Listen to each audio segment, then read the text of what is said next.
Hello. So in this video, we're going to talk about Yevgeny Zamyatin's novel, We. This is one of the first great dystopian novels of the 20th century. It's a Russian novel. Zamyatin's a Russian author. A very interesting publication history. So actually, I want to briefly start with that, because the novel was written in 1920, possibly finished in 21. The Soviets, the Soviet government, refused to publish it. Quite ironic that you have a dystopian novel about a totalitarian society being repressed by an emerging totalitarian society.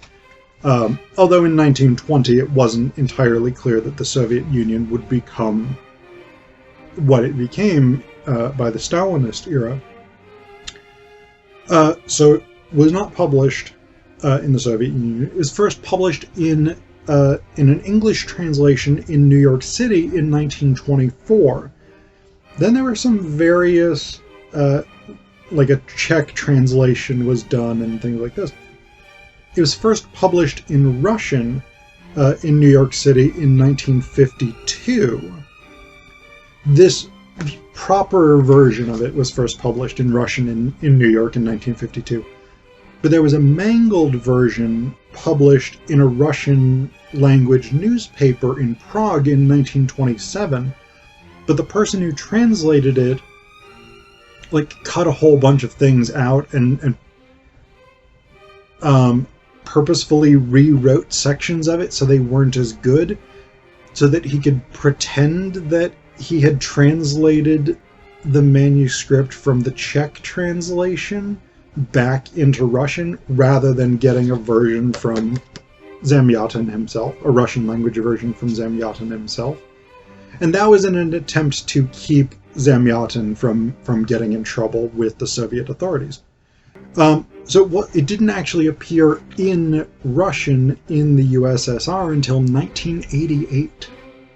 So, it's a weird, interesting publication history. But We was incredibly influential. If you look at the great dystopian novels, films, etc., of the 20th century, even into the 21st century, you can see We's influence all over the place. So, George Orwell's 1984, Aldous Huxley's Brave New World, Margaret Atwood's The Handmaid's Tale, Fritz Lang's Metropolis, Terry Gilliam's Brazil, all of these things have very clear echoes of this novel. This sort of kicked things off with the dystopian fiction genre. So this is set in the 26th century, and it's written as the notes of a character named D503. Because none of the people in this society have names. They have numbers, or more specifically a letter and a number. So D503 is, at the beginning of the novel, a conventional and fairly significant person within this society. This is a mechanized society. This is a society governed by the logic of machinery, where human activity has been scheduled down to an absolute timetable, to the point where everybody lives in glass apartments and stuff, so you can see everybody else around you, to the point where people eat at the same rate. You start eating at the same time, your spoons will move in unison across this entire society. You chew the same number of times. It's this really mechanically almost perfect society, and that's the thing that D503 starts off by emphasizing.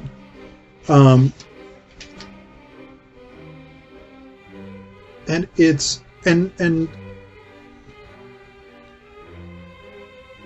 it's a world based on the idea that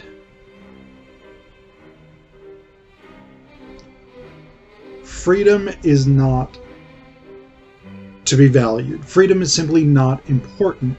What's important is happiness. And the way that you get happiness is by being a conforming member of this society. So,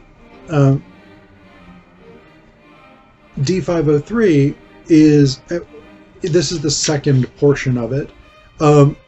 He's watching this society, or he's like looking at this society, watching the people walk in rows of 4, lockstep, etc., watching the machines build things, watching the people function as machines, basically. And he conceptualizes it as a ballet. And he says, but why? My thoughts continued, why beautiful? Why is the dance beautiful? Answer, because it is non-free movement. Because all the fundamental significance of the dance lies precisely in its aesthetic subjugation, its ideal non-freedom. And if it's true that our ancestors gave themselves over to dancing at the most inspired moments of their lives, religious mysteries, military parades, that can mean only one thing. That from time immemorial the instinct of non-freedom has been an organic part of man, and that we, in our present-day life, are only deliberately... ... So this is the ideal of this civilization, that everything functions by the timetable, everything functions with mechanical efficiency, you abandon wasted motion, etc., etc. The logic of this culminates fairly near the end of the novel when the civilization remains challenged by imagination and by individual desires. And I'll talk more about that in just a second. The culmination of this logic is in what's called the Great Operation, which is essentially the forced mass lobotomizing of the entire society. Everyone in the society undergoes a forced lobotomy, which is meant to achieve the ultimate mechanical perfection by removing individuality, removing the imagination, etc., etc. So we get this notice in the newspaper, the State Gazette, and D503 records it for us. It says, "Rejoice, for henceforth you are perfect. Up until this day, your offspring, the machines, were more perfect than you. In what way? Every spark of the dynamo is a spark of purest reason. Every stroke of the piston is an immaculate syllogism. But do you not also contain this same infallible reason? The philosophy of the cranes, the presses, and the pumps is as perfect and clear as a circle drawn with a compass. But is your philosophy any less perfect? The beauty of the mechanism is in the precise and invariable rhythm, like that of the pendulum. But you, sustained as you are from infancy on the Taylorian system." Taylor, by the way, was a sort of Victorian-era philosopher who started developing the idea of mechanical efficiency, specifically in regards to factory work. Are you any less pendulum perfect? But think of this. The mechanism has no imagination. When you were at work, did you ever happen to see a distant, idiotic, dreamy smile spread across the physiognomy of a cylindrical pump? At night, during the hours designated for rest, did you ever happen to hear the cranes toss restlessly and heave sighs? No. But, and you should be ashamed of yourselves, the guardians more and more frequently note that you yourselves smile and sigh in just this way, and cover your eyes for the very shame. The historians of one state are seeking to resign rather than record certain shameful events. But you are not to blame.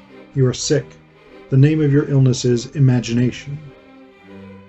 This is the worm that eats out black wrinkles on the brow. This is the fever that drives you to run further and further, even though that further begins in the place where happiness ends. This is the last barrier on the path to happiness. But rejoice, it has already been demolished. The path is free. The latest discovery of state science. The imagination is centered in a wretched little brain node in the region of the pons varoli. Expose this node to 3 doses of X-rays and you are cured of imagination. Forever. You are perfect. You are the equal of the machine. The path to 100% happiness is free. Hurry then, all of you, young and old, hurry to undergo the great operation. Hurry to the auditoriums where the great operation is performed. Long live the great operation. Long live one state. Long live the benefactor. So, one state is the name of this totalitarian regime. The benefactor is sort of figurehead, deity, leader, sort of like Big Brother in Orwell's 1984. So what's interesting about all of this idea of a mechanized society in which machine-like unfreedom is the high ideal, has generally been regarded as an anti-Soviet novel, in part because the Soviets themselves said, this is critiquing us, we will not let you publish it. But I actually don't think it is. So Zamyatin, it is in part. It's not that it's not critical of the Soviets, I think it's just not primarily critical of the Soviet Union. So Zamyatin had lived in England for a long time. He'd lived in Manchester, I think, in industrial England. And the thing that strikes me about this Taylorian system, this idea of like, we need to walk in straight lines, lockstep, we need to eat at the same time, we need to sleep at the same time, no wasted motion in performing our labor, etc., etc. This actually strikes me as much more linked. It's Fritz Lang's Metropolis, right? The underground, not the decadent sort of rich people who run things, but the workers of Fritz Lang's Metropolis are in this sort of mechanized stupor. And Metropolis is not about the Soviet Union. Metropolis is about capitalism. And so this idea, like, I think we is the same thing. We is a critique of industrial societies in general, whether that's the Soviet Union, whether that's Britain, whether that's the US, whether that's Germany. Any society in which industrial production is done by human beings who are effectively parts of the machines that they work with is the subject of the critique here. So I don't think this is some sort of glorious anti-Soviet dissident work in preference to the capitalistic West. It's at least as much a critique of the capitalistic West that Zamyatin would have encountered in industrial Manchester as it is of the Soviet Union. So that, I mean, I think that's really important. The other thing that really strikes me about we is the disruptive role of women. And here I think we have another important connection to 1984, because in 1984, Winston Smith, who's the protagonist of the novel, is a sort of solid but unremarkable, fairly unimportant member of the party until he meets Julia, and it's meeting Julia and that sort of awakening of sexual and romantic desire that leads Winston to oppose the state. In we have the same kind of thing. D503 is actually quite an important person in this society because he's the builder of the Integral, which is the rocket ship that they're going to launch to bring the philosophy of mechanized unfreedom and happiness to the universe. So he's actually really quite an important person. He's designed and built this rocket. But he meets I-330, or I-330, And that messes him up. D503 has a sort of awakening of individual desire. And this idea of individual desire is really linked to women and to women's sexuality in a way that's very critical here. In the sense that Zamyatin is critical of women as a source of sexuality, source of desire, etc., etc. So I'm going to read just a few passages that are relevant here. So he said, D503 says of I330, I looked silently at her lips. All women are lips, nothing but lips. Some are pink, supple, round, a ring, a tender shield against the whole world. And then these. A second ago they didn't exist, and now suddenly, made by a knife, the sweet blood still dripping. And then she says, you like, a little bit later, she says, you like the fog? She had switched to the familiar form of you, an ancient forgotten form, the you a master used to his slave. It was slowly sinking into me, but sharp. Yes, I am a slave, and that is how it has got to be, and that is how it has to be, also good. Yes, good, I said aloud to myself, and then to her.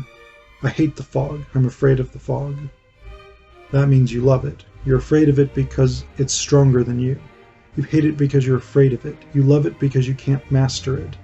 You can only love something that refuses to be mastered. Yes, that's right, and that's exactly why and he trails off. He trails off a lot in these notes. But this is one of the things, like, D503 is extremely ambivalent about his feelings for I330. In part because he knows that joining her resistance movement, and he slowly finds out over time that she's part of and almost leading this resistance movement, but he knows that this is an abandonment of this society in which he actually was happy. He didn't have freedom, but he didn't want freedom, so it wasn't something that was a problem. He recognizes that the individual desire to be with her, apart from what this society has sort of programmed him to do, is a source of pain, but it's also something that he desires. So we have that element. The other woman in his life, well, one of the other women in his life, because it's a sort of weird system of sexuality that doesn't necessarily entirely make sense to me, but basically you register to have sex with someone, and there are sexual hours. So in the timetable you would register and then be assigned to sort of have sex with someone at a particular time, but it's not mutually exclusive. So O90 is the other woman, the woman he's had a long-term sexual relationship with under the dictates of this sexual hours timetable. But you're not allowed to have children unless the state sort of says, now you will have children. So that's scheduled as well. So you have sex with people, but you don't procreate. So there's a point about midway through the novel where O90 she's distraught because D503 is increasingly absorbed by I330. And so she, O90, is going to break off the relationship with D503. He says, the little blue saucers, that's her eyes, had silent, hurried tears running over the brim and down along her cheeks, and hurried words brimmed, I can't, I'm leaving right now. I'll never come again, that's best. Only I must have a child from you. Give me a child and I'll leave. I saw that under her uni she was trembling all over. Uni is the sort of contracted form of uniform, by the way. And I felt now I clasped my hands behind my back and smiled. What, you suddenly feel like going on the benefactor's machine? That's an execution tool, by the way. Then her words flooded over me as over a dike. So what? At least I'll get to feel it. I'll feel it inside me, and maybe for only a few days see it. Just once to see its little fold here like that one, there on the table, just one day. 3 points. Her, me, and there on the table the little fist with the puffy fold. Once when I was a child, I remember they took us to the accumulator tower. On the very top flight, I leaned over the glass parapet. Down below the door, the people were dots, and a sweet excitement ticked in my heart. What if? Then I gripped the railing all the tighter. Now I leapt over. It's what you want, and you're perfectly aware that... Her eyes were closed as if she was looking right into the sun, a moist, radiant smile. Yes, yes, it's what I want. And that, I think, is the key component here.